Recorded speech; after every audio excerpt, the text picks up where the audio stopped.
அத்வைத அகத்தீஸ்வரர் ஆலயம் எங்க இருக்கு? பல்லாவரம் பக்கத்துல இருக்கக்கூடிய பொடிச்சலூர் சிவன் கோயில் தான் அது. இப்ப இதை நம்ம என்ன சொல்றோம் அப்படின்னா வட திருநள்ளாறு அப்படின்னு சொல்லுவாங்க. இந்த கோவிலுடைய விசேஷம் என்ன? இந்த சனி பகவானுடைய ஸ்பெஷல் என்ன அப்படின்னு கேட்டீங்கன்னா, அவர் தன்னுடைய தோஷத்தை நிவர்த்தி பண்ணிக்கிட்ட இடம் ஒண்ணு. அதே போல தன்னை தேடி வரக்கூடிய பக்தர்களுடைய தீய கர்ம வினைகளை சனி பகவான் யாரு? நீங்க செஞ்ச நல்லதையும் கெட்டதையும் திரும்பி தருவார். நீதி அரசன், அவ்வளவுதான் கான்செப்ட். ஆனா இங்க இருக்கக்கூடிய சனி பகவான் மட்டும் என்ன பண்றாரு அப்படின்னா, நீங்க அவரை போய் தரிசனம் பண்ணீங்க அப்படின்னா உங்களுடைய பாவ கணக்குகளை அவர் திருப்பி தண்டனையா கொடுக்கணும். அதுக்கு பதிலா உங்களுக்காக அங்க இருக்கக்கூடிய அகதீஸ்வரரை வேண்டி அந்த பாவத்தை நிவர்த்தி பண்ணுவார். அந்த கர்ம வினைகள் விடுபடுறதுக்கு உதவி பண்றார்.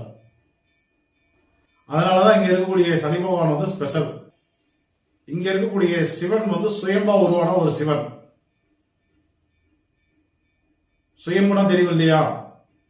தானா உருவானது. அவருக்கு எதனால அகத்தீஸ்வரர் என்ற பேர் வந்தது? அகத்திய முனிவர் வழிபட்டதுனால அகத்தீஸ்வரர், அவ்வளவுதான் கான்செப்ட். இப்படியாப்பட்ட இந்த ஸ்தலத்தை நம்ம எந்தெந்த விஷயங்களுக்கு பயன்படுத்தலாம்?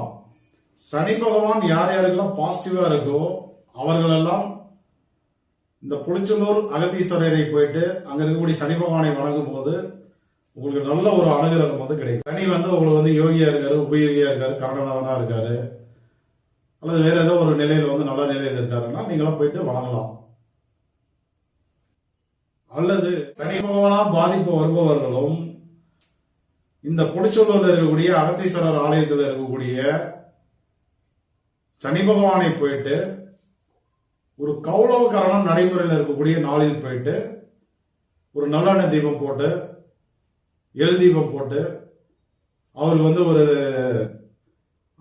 என்னன்னா ஒரு நட்சத்திர அர்ச்சனைகள் பண்ணி அதுக்கப்புறம் என்ன பண்ணணும்? அந்த கோயிலுடைய விசேஷம் என்ன அப்படின்னு கேட்டீங்கன்னா, அங்க எப்பொழுதுமே நாய்களும் காகங்களும் அதிகமா வருமா? புரிஞ்சதா? நாய்களும் காகங்களும் யாருடைய, எந்த கிரகத்தினுடைய ஆதிக்கம்? சனி பகவானுடைய ஆதிக்கம். அந்த மாதிரி சனியினுடைய பாதிப்பு. இப்ப நம்ம சொல்றோம் இல்லையா, ஆக்சுவலா ஏழரை சனி, அப்புறம் அர்த்த சனி, அர்த்தாசிரம சனி, சனி தசை நடக்குது, சனி புத்தி நடக்குது, இந்த மாதிரி பாதிப்புகள்லாம் இருக்கு அப்படின்னா, இப்ப சனியால் ஒரு பாதிப்பு வருது அப்படின்னா நீங்க எல்லாருமே புளிச்சலூர்ல இருக்கக்கூடிய சனி பகவானை போயிட்டு நீங்க தாராளமா தரிசனம் பண்ணலாம். ஆனால் போகும்போது கவலகரணம் என்பது நடைமுறையில் இருக்கணும். கான்செப்ட் அவ்வளவுதான். அங்க போயிட்டு ஒரு நல்லெண்ணெய் தீபம் போட்டு எல் தீபம் போட்டு தேங்காய் பழம் உடைச்சு அர்ச்சனை பண்ணிட்டு அங்க இருக்கக்கூடிய நாய்கள் காகங்களுக்கு உணவிட வேண்டும். அப்படி போட்டு வந்தீங்க அப்படின்னா அதுக்கப்புறம் என்ன பண்ணணும்?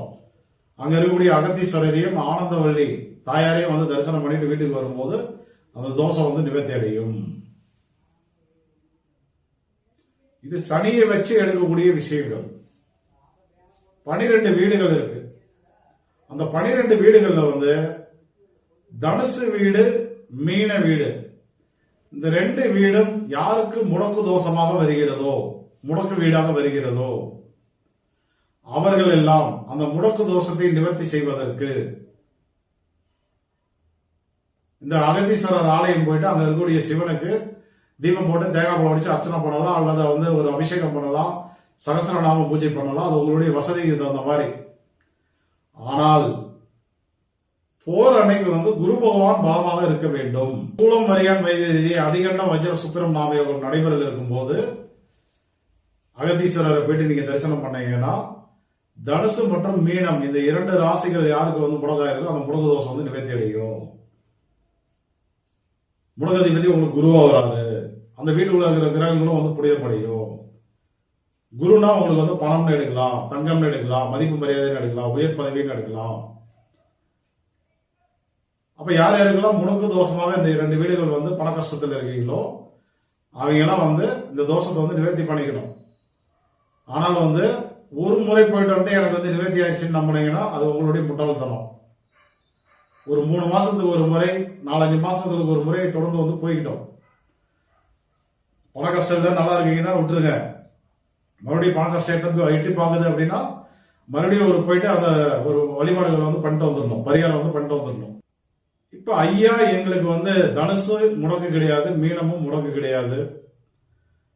எங்களுக்கு ஏதோ ஒரு வகையில எப்ப பார்த்தாலும் பண கஷ்டம் இருந்துட்டே இருக்கு. அப்படின்னாலும் நீங்க என்ன பண்ணலாம்,